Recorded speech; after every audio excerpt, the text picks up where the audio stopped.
पहला सौदा में आप सबका स्वागत है। हमारे एक्सपर्ट्स हमारे साथ है राकेश बंसल, मयूरेश जोशी और साथ ही नितिन मुरार का भी।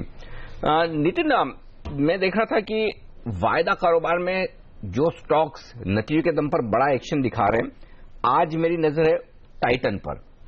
क्या पहले शॉर्ट पोजीशंस बनी है, शॉर्ट रोल ओवर हुए हैं? क्योंकि नतीजे जो दिख रहे हैं वो बुरे नहीं है और खासतौर से ज्वेलरी बिजनेस में अच्छा कारोबार किया है कंपनी ने, मुनाफे वगैरह का, मार्जिन का आंकड़ा उम्मीद से बेहतर आया हुआ है। एक शॉर्ट कवरिंग या फिर तेजी का मौका टाइटन में बन सकता है आज? देखिए जी, इनफैक्ट पूरे एफएमसीजी में काफी अच्छा रोलोवर्स एंड डेटा है और टाइटन में रोलोवर्स 85% के आसपास हुए हैं। अगर आप 3-4 दिन में देखेंगे तो थोड़ी इसमें शॉर्ट पोजीशन जरूर बनी है क्योंकि लास्ट 2 दिनों में स्टॉक में गिरावट भी है। तो मुझे लगता है कि इसमें एक बार 335-36 के आसपास काफी अच्छा सपोर्ट बनता है, यहाँ से 3-4 रुपए नीचे ही। तो इसमें बिल्कुल एक बार 345 से लेके 355 तक की रैली बन सकती है। बट मुझे लगता है कि अगर हमें एफएमसीजी में ट्रेड करना है तो यहाँ पे आईटीसी में डेटा काफी स्ट्रांग और काफी अच्छा डेटा होगा। इनफैक्ट मेरी रिकमेंडेशन भी है कि आईटीसी में हम लोग बाय करके ट्रेड कर सकते हैं। उसके पीछे रीजन ये है कि पिछले एक्सपायरी में जब ये रोल ओवर हुआ था तो इसमें करीब 2 crore 16 lakh share open interest में रोल ओवर हुए थे। इस बार हम लोग देख रहे हैं करीब 3 crore 23 lakh share open interest में ओपनिंग ओपन इंटरेस्ट है, यानी कि करीब 1 करोड़ से ज्यादा एक्स्ट्रा ओपन इंटरेस्ट आपको आईटीसी में दिख रहे हैं। वो करीब 50% बेस ज्यादा है। तो इसमें लग रहा है कुछ ना कुछ पोजीशन बनाई गई है और लास्ट 2-3 दिनों में तेजी भी बहुत अच्छी आई है। उसको देखते हुए मुझे लगता है कि एक बार 340 रुपए तक का टारगेट आपको आईटीसी दे सकता है। इसके अलावा अगर आपको फोकस में रखना है तो टाइटन के अलावा पूरे एफएमसीजी पैक में हमें ध्यान रखना चाहिए क्योंकि इसमें रोलोवर्स भी अच्छे हो रहे हैं और लग रहा है कुछ बाई की पोजीशन इस सेक्टर में बनी है। ओके, तो टाइटन, आईटीसी, यहाँ पर खरीदारी करिए। भारतीय एयरटेल के नंबर्स भी अच्छे थे, यहाँ पर थोड़ा एक रिलीफ रैली देखने को मिल सकती है, लेकिन आईसीआईसीआई बैंक, मारुति, ग्लेनमार्क, ये स्टॉक पिट सकते हैं। ये बात हुई उन कंपनियों की जिनके नतीजे आए हैं कल बाजार बंद होने के बाद, लेकिन आज सबकी नजर रहने वाली है एलएनटी पर।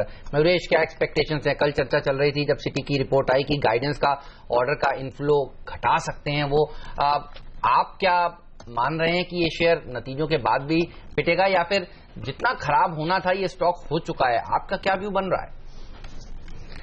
Morning M and G, I think clearly pressures जो एलएनटी पे है आई थिंक वो अभी भी बरकरार रहेंगे क्योंकि ओवरऑल सेक्टर का ओवरव्यू ले तो कहीं ना कहीं I think you seeing order flows not coming in at that rate that one really expect. दूसरी बात आई थिंक जो हम देख रहे हैं एग्जीक्यूशन स्टिल रिमेन्स अनश्योर। तीसरी बात आई थिंक जिनका नेट वर्किंग कैपिटल साइकिल है ये अभी भी एक्सेप्शनली हाई है। Specifically in the case of L&T net working capital cycle is almost like 24%। अगर हम ऑर्डर फ्लोज की बात करें तो जो एक रन रेट एलएनटी ने क्लॉक किया था लास्ट 4 क्वार्टर्स में ऑफ क्लोज टू 16,500 करोड़ और जितने रिपोर्टेड ऑर्डर्स थे Q3 में, I think that is a cause of concern. तो मुझे लगता है I think all these factors will play on to the stock. हालांकि आई थिंक इतने जो नॉन कोर बिजनेसेस हैं और जैसे मैनेजमेंट की चाह है और probably divesting that, L&T Infotech की लिस्टिंग हो या उनके रियल एस्टेट आर्म हो, मुझे लगता है वैल्यूएशंस अट्रैक्टिव है। पर I think the stock can be accumulated at lower levels. शायद ये स्टॉक करेक्ट हो सकता है, it can come in 3 digits, but again I think valuations remain attractive. But clearly I think अगले 1 से 2 क्वार्टर एलएनटी और कैपिटल गुड सेक्टर के लिए जनरली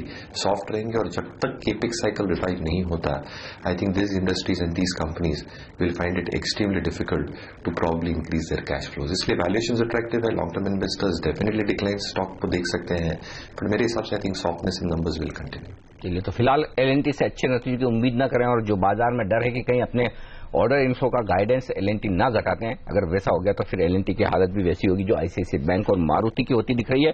प्री ओपनिंग सेशन में देखिए आप, मारुति है 2.5% नीचे इस वक्त और आईसीआईसीआई बैंक सिर्फ 10% नीचे दिख रहा है शुरुआती टिक पर। हालांकि उतना नीचे नहीं खुलेगा ये बात तय है, लेकिन देखना होगा कितना नीचे खुलता है। एक्सिस 2.5% नीचे, एलएनटी में 2% का नुकसान। ये कुछ एक स्टॉक्स हैं जो दबाव में है। 3.5% मजबूत दिखेगा आपको टीसीएस। रुपए की ओपनिंग पर भी रखेंगे नजर। यहाँ पर थोड़ी सी मजबूती दिख रही है, 13-14 पैसे की मजबूती रुपए में दिख रही है। 68.10 के आसपास के लेवल के साथ शुरुआत की है आज करेंसी मार्केट में, तो थोड़ी रिकवरी के संकेत वहां पर जरूर दिख रहे हैं। लेकिन देखना होगा कल के 2 स्टॉक परफॉर्मर आज फिर से ऊपर है। वेदांता और केन 2-2% के आसपास की मजबूती शुरुआती कारोबार में दिख रही है। और यहां पर मैं एक राय लेना चाहता हूं नितिन आपसे, क्या दोनों में कहीं कोई शॉर्ट कवरिंग या खरीदारी के संकेत आ रहे हैं? क्या लेना चाहिए? देखिए, वेदांता में और केन में दोनों में डेटा पॉजिटिव है अनिल जी। स्पेशली वेदांत में मुझे लगता है कि बाय साइड का ट्रेड करना चाहिए और इसमें भी अगेन अगर मैं डेटा में आऊं तो पिछली बार इसमें जो रोल ओवर्स हुए थे वो करीब 5 करोड़ 80 लाख शेयर्स का ओपनिंग ओपन इंटरेस्ट था। इस बार इसमें जो हुआ है वो करीब 9 करोड़ के आसपास का ओपन इंटरेस्ट है शेयर्स में, यानी आप 3 करोड़ एक्स्ट्रा शेयर्स देख रहे हैं। ये काफी इंपॉर्टेंट डेटा है क्योंकि आपको ओपनिंग ओपन इंटरेस्ट बहुत ज्यादा है यहाँ पे। तो मुझे लगा, और कल की जो इसमें लास्ट के 1 घंटे में तेजी भी बहुत अच्छी इसमें स्टॉक में बनी है, तो मुझे लग रहा है इसमें बाइंग करीब 65-50 के रेंज में काफी बाई हुई है कल। उसको देखते हुए स्टॉप लॉस आपको 66 रुपए का मिलता है और एक बार टारगेट आपको 70 से 72 तक का मिल सकता है। ओके, चलिए, तो ये रहा है केन वेदांता पर। लेकिन आइए अब देख लेते हैं कि दिग्गज ब्रोकरेज हाउसेस का क्या व्यू बन रहा है, खास तौर पर उन 2 कंपनियों के जिनके नतीजे कल बाजार बंद होने के बाद आए। जी हाँ, मारुति और आईसीआईसीआई बैंक की बात कर रहा हूं मैं, और बताने के लिए जुड़ चुके हैं मेरी सहयोगी नियति। नियति, बताइए। Good morning.